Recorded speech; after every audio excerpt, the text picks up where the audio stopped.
Und? Haben Sie mein verlorenes Artefakt bereits gesehen? Axt des Maxley, 1876 gefunden. Angeblich verleiht er dem Besitzer unermessliche Macht. Bis morgen will ich Ergebnisse. Bis morgen? Helena, uns läuft die Zeit davon. Wenn wir nicht bald einen Plan haben, dann wird Philipp noch wegen seines Vortrags verhaftet. Wenn Sie die richtigen Knöpfe drücken, dann wird der Berger gar nicht anders können, als Ihnen über seine illegale Sammlung zu erzählen. Im Moment habe ich nur einen Wunsch. Und das sind Sie. Wahrheitsliebe ist eine gute Sache. Aber wenn es darum geht, das zu bekommen, was man will, steht einem die Wahrheit auf dem Weg. Man kann sie natürlich unterschiedlich auslegen, aber eignen wir uns alle zum Politiker? Dr. Berger sollte schon vor über einer Stunde hier sein. Er wird sicherlich gleich kommen.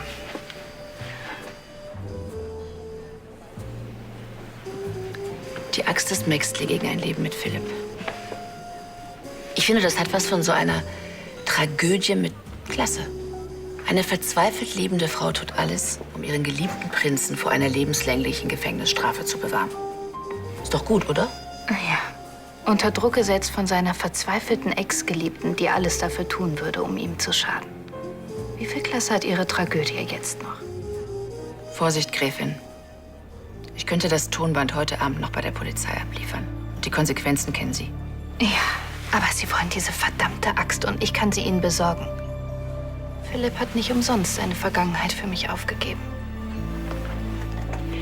Ich dachte, diese Axt ist Ihnen einiges wert. Geben Sie nicht so schnell auf. Ich brauche nur noch einen Tag. Also gut. Aber verschenken Sie diese Chance nicht. Auch meine Geduld hat irgendwann Grenzen.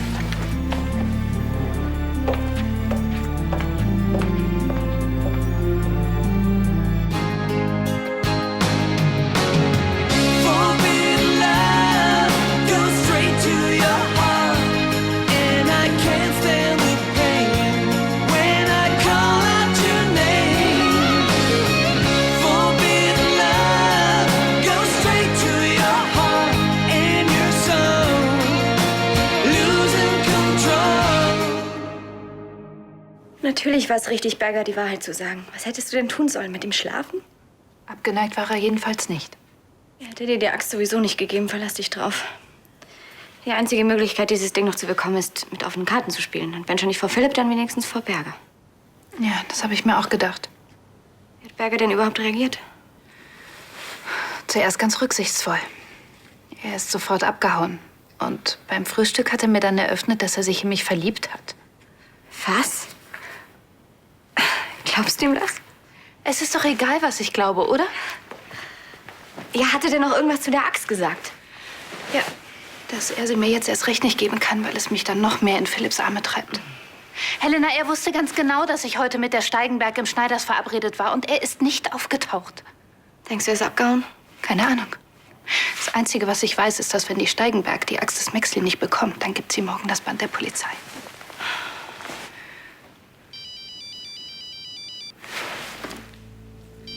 Berger. Nicola von Lahnstein? Nicola, schön, dass ich Sie noch erreiche. Es tut mir leid, dass ich unserer Verabredung heute nicht nachkommen konnte, aber ich musste nachdenken. Das heißt, Sie sind noch in Düsseldorf? Ja, ich bin in der Nähe. Ich wollte abreisen, aber ich konnte nicht. Unser Gespräch heute Morgen hat mich zu sehr berührt. Hört sich ja fast so an, als hätten Sie es sich noch mal überlegt. Ich habe die ganze Nacht nichts anderes getan. Nicola, es wäre schön, wenn wir uns noch mal sehen können. Ja, natürlich. Ich habe nämlich was für Sie. Sie wissen ja, wo Sie mich finden können. Allerdings. Und Nicola, Ja? ich freue mich wirklich sehr. Er gibt ihm diese Axt. Garantiert. Hört sich ganz so an. Ich kann das noch gar nicht wirklich glauben. Jackson Quinn wird meine erste Platte herausbringen. Wenn du nicht für Hagen eingesprungen wärst, dann hätte das alles nicht geklappt. Ich bin so froh, dass du mitgekommen bist. Mit Jackson Quinn zu produzieren, das ist der Beginn einer Weltkarriere. Naja, von Weltkarriere würde ich jetzt nicht gerade sprechen. Ich bitte dich, Unforgettable, das ist ein Klassiker.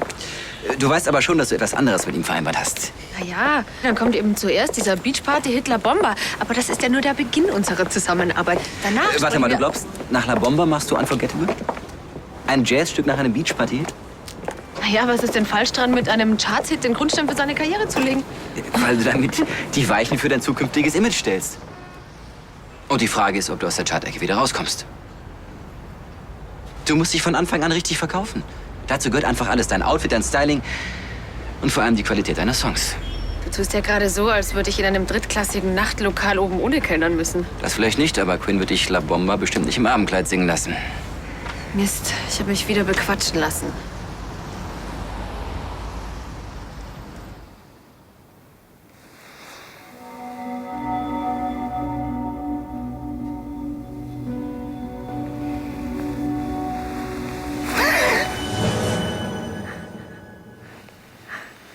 Du bist so schön, wenn du schläfst.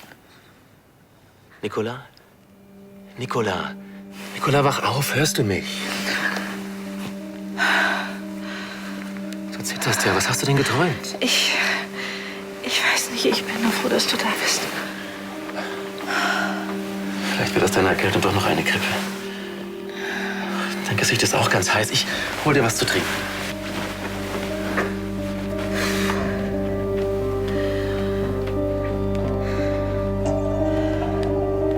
Du wirst sehen, morgen geht's mir schon wieder besser. Vielleicht kann Helena morgen mal ohne dich auskommen und wir beide unternehmen was. Ich weiß nicht. Wir haben wirklich viel zu tun. Du bist seit Tagen schon so angespannt. Ich mache mir wirklich Sorgen. Dafür gibt es gar keinen Grund. Wir sind einfach im Auktionsfieber. Das ist nicht ansteckend. Ich hätte nicht gedacht, dass du so in der Arbeit fürs Auktionshaus aufgehst. Du hast schon seit Tagen keinen Fotojob mehr gemacht. Das wird sich auch wieder ändern. Wenn das mit der Auktion vorbei ist. Ehrlich. Denk trotzdem über einen Ausflug nach. Nur wir zwei. Versprochen.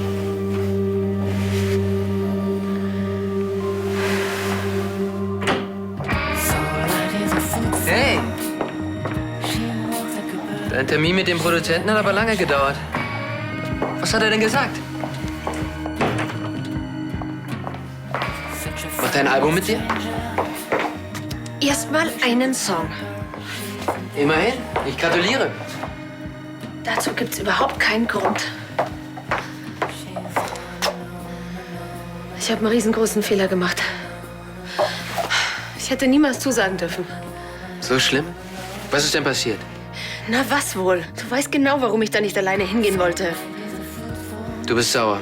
Wo warst du überhaupt? Mit deiner Schwester in der Sattelkammer. Die Klinke ist abgegangen. Wir saßen fest. Höhere Gewalt. Und zufällig hattest du kein Handy dabei. Doch, aber der Akku war leer. Und jetzt willst du mir weismachen, dass euch stundenlang keiner gefunden hat. Dana hat das Schloss geknackt. Aber ich war mir sicher, dass dieses Ding mit diesem Quinn längst gelaufen ist. Allerdings. Und ich werde der neue Kassenschlager am Ballermann. Das ist doch gut, um deinen Bekanntheitsgrad zu steigern. Das ist das Abstellgleis. Verdammt. Und du bist an allem schuld. Ich war doch noch nicht mal dabei. Tja, eben.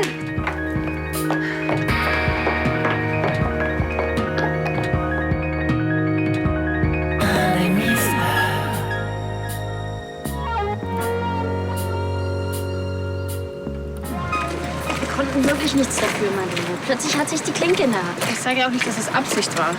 Aber musste das ausgerechnet gestern passieren? Ich hätte Hagen wirklich gebraucht. Er hat den Termin vergessen, weil es ihm nicht wichtig war. Dabei dachte ich, dass ich mich auf ihn verlassen kann.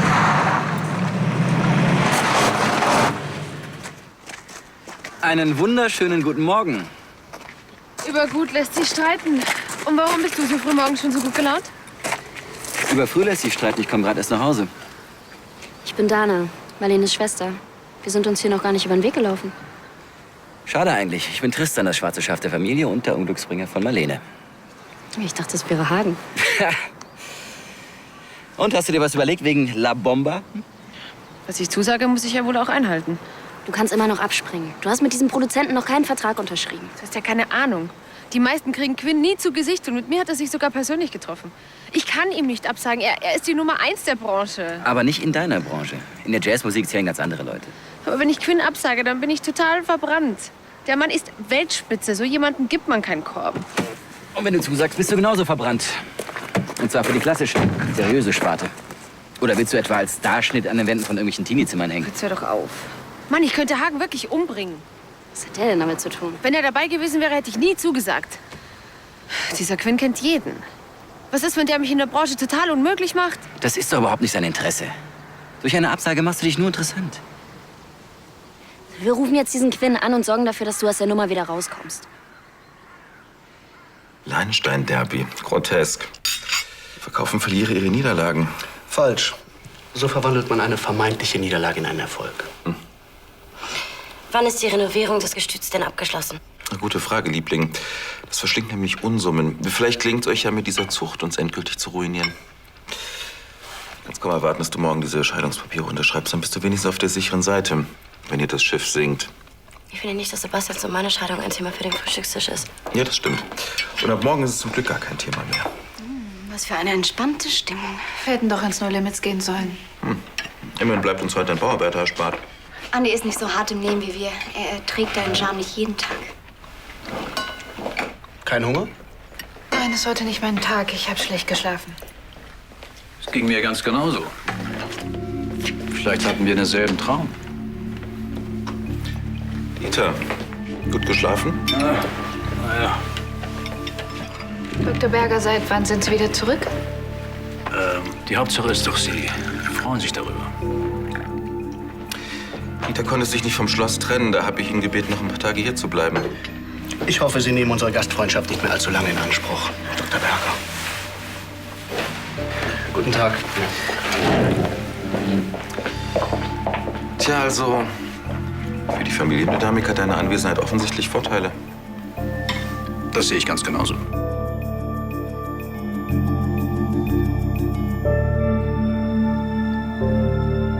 Ich dachte schon, Sie lassen mich hängen.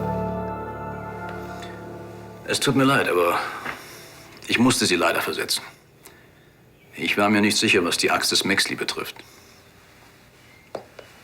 Und es tut mir noch etwas leid, Was denn? dass ich Sie bedrängt habe. Ich hoffe, Sie können mir noch mal verzeihen. Schon gut, das ist doch jetzt nicht mehr wichtig. Ich habe verstanden, dass ich mir Ihre Zuneigung nicht erkaufen kann. Und möchte Sie daher bitten, mein kleines Geschenk nicht falsch zu verstehen. Das werde ich nicht. Versprochen.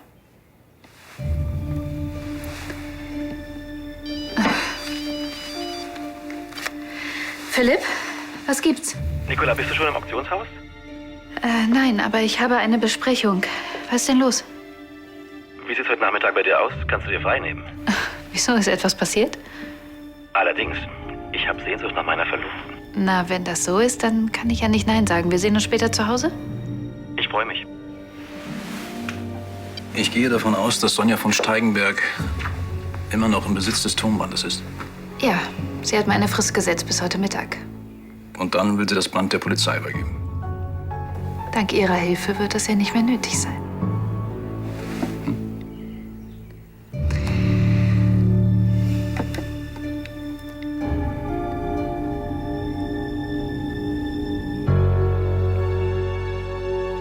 Tschüss. Tschüss. Und was hat Jackson Quinn gesagt? Also es gibt eine gute und eine schlechte Nachricht. Welche willst du zuerst? Die gute. Nein, die schlechte. Nein, die gute. Du bist raus. Der Bombers Geschichte. Unwahrscheinlich gerade so hoch im Kurs gestiegen, dass du bald ein besseres Angebot bekommst. Naja, also um ehrlich zu sein... Soll dieser Jackson Quinn noch sehen, wem er seine Sommerhits unterjubelt? Du willst eh in eine ganz andere Richtung. Ja, in deiner Sparte gilt es als Empfehlung, wenn man den Namen Quinn nicht mal kennt. Naja, stimmt auch wieder. Lass dich nicht wieder in so eine Nummer reinquatschen, verstanden? Du wirst einen anderen Produzenten finden. Einen, der sich für deine Musik interessiert und der dich auch entsprechend rausbringen wird. Fragt sich nur, wann. Marlene, kann ich kurz mit dir sprechen? Es geht um dein Brautkleid. Hat das nicht Zeit bis später? Ich kann mich gerade überhaupt nicht konzentrieren. Marlene hat gerade ihren Plattenvertrag mit Jackson Quinn gekündigt. Sie muss das erstmal verdauen. Quinn? dachte, du wolltest Karriere machen. Aber sie will kein Popstar werden. Und was sagt der Manager dazu? So was hab ich gar nicht.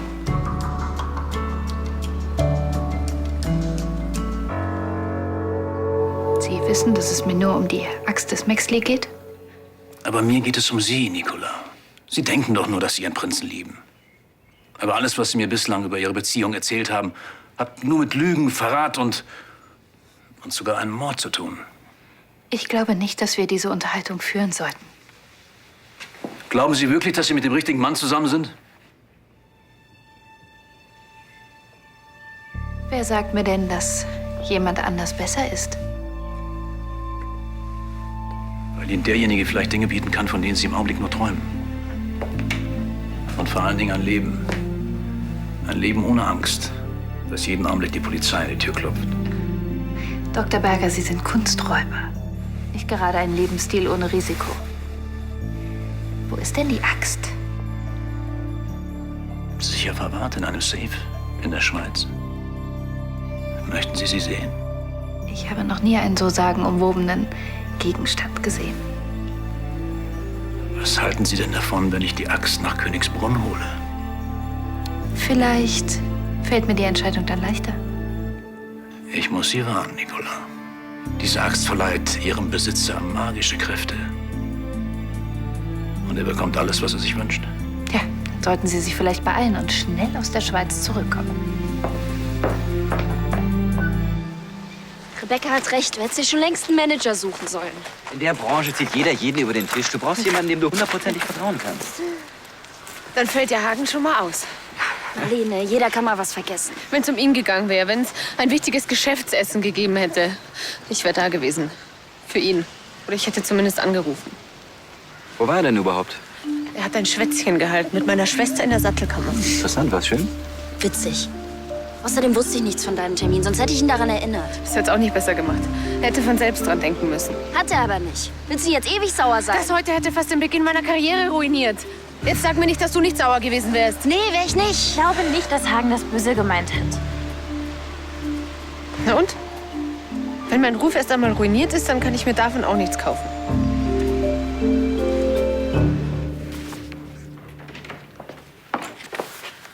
Da bist du ja schon. Ich dachte, du wärst mit Arbeit fürs Auktionshaus zugeschüttet. Ja, das bin ich auch. Und ich muss dir leider absagen. Tut mir leid, ich muss noch was erledigen. Ist was schiefgegangen? Ja, aber das kriege ich schon wieder hin. Kann ich dir irgendwie helfen? Nein, danke. Was macht dich eigentlich so nervös? Es geht um einen uralten aztekischen Kunstgegenstand. Ein Sammler hat uns fest zugesagt und das Angebot in letzter Sekunde zurückgezogen. Wartet jemand drauf? Ja, und jetzt muss ich dem Kunden erklären, dass wir das Ding nicht liefern können. Ja, aber das muss der Kunde verstehen. Das liegt nicht in deiner Hand. Philipp, ich kann dir das jetzt nicht erklären. Ich muss mich auf dieses Gespräch vorbereiten. Wir alle nehmen unsere Arbeit ernst. Aber du wirkst so nervös. Es tut mir leid, ich kann dir das jetzt nicht erklären. Aber ich würde es gern verstehen. Das geht jetzt nicht, wir sehen uns später. Wo wollte deine Schwester denn so eilig hin? Keine Ahnung, vermutlich zum Gestüt. Ach, der Übeltäter. Und, schmeckt der Kuchen? Von Linse hat mal wieder was gezaubert. Falls du willst, ist noch genügend da. Und? Bist du immer noch drauf und dran, mich auf der Stelle zu verlassen? Mal probieren? Ich habe echt gedacht, dass ich mich auf dich verlassen kann. Bist du allen Ernstes sauer wegen eines Vertrages, der nicht einmal zustande gekommen ist? Nein. Sondern weil du nicht da warst, als ich dich mal gebraucht hätte. Im Gegensatz zu dir bin ich davon überzeugt, dass du sowas auch alleine schaffst. Hallo Lydia. Hallo. Schön, dass Sie mal wieder vorbeischauen. Ich bin leider im Moment voll besetzt, aber vielleicht wollen Sie einen Moment an der Bar warten? Ja? Na, großartig. Wir müssen schon Schlange stehen, um den Tisch im Schneiders zu kriegen. Sollen wir wieder gehen? Ach, komm schon. Ich mir die Gesichter von unseren Ex-Partnern beim Essen anschaue, lass ich lieber hier.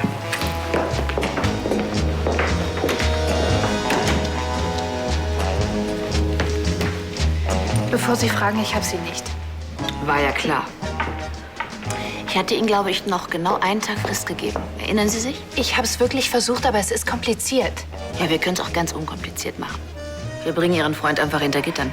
Das würde ich mir an Ihrer Stelle noch mal überlegen. Berger bringt in den nächsten Tagen die Axt nach Königsbrunn. Er hat sie Ihnen ja bis jetzt nicht gegeben. Warum sollte er es jetzt tun? Vielleicht frage ich ihn erst gar nicht. Wenn Sie jetzt aufgeben, dann verschwindet die Axt wieder in irgendeinem Safe in der Schweiz und es wird unmöglich sein, für Sie daran zu kommen.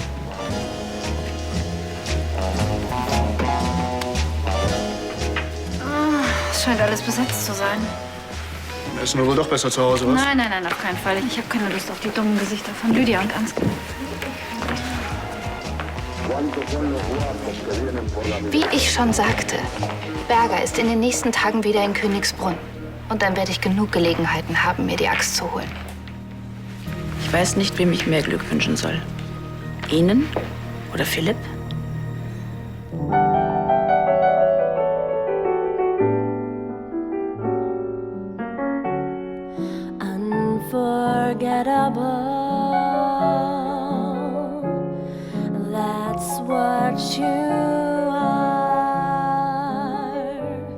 Es gibt Menschen, die leben für die Hingabe und für die Leidenschaft.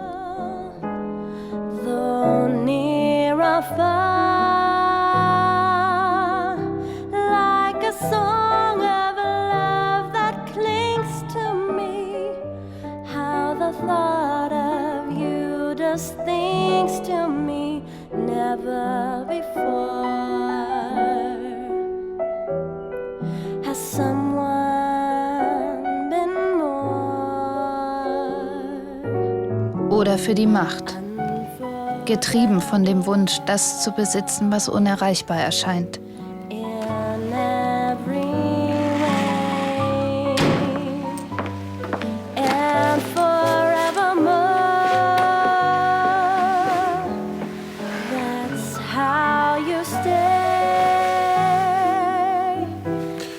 Und?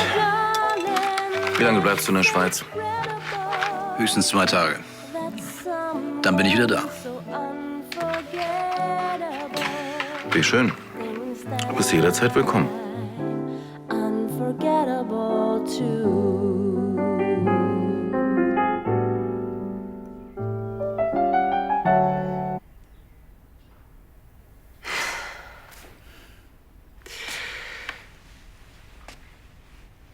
Ich weiß nicht, was ich sagen soll.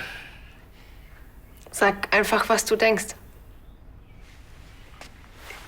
Dieser Song ist wie gemacht für dich. Du musst ihn auf jeden Fall produzieren lassen.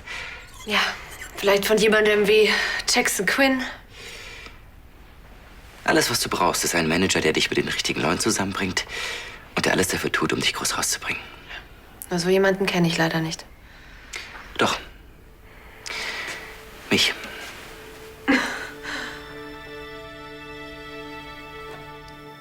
Tut mir leid, wenn ich vorhin so blöd zu dir war.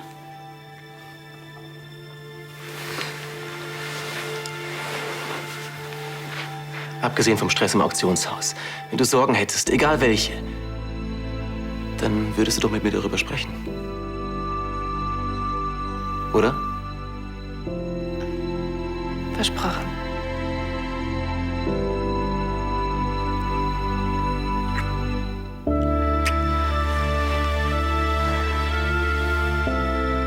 Ich lebe für die Freiheit, ohne Angst vor Konsequenzen. Dafür bin ich bereit, die Wahrheit zu verbiegen, damit ich irgendwann meinen Frieden finden kann.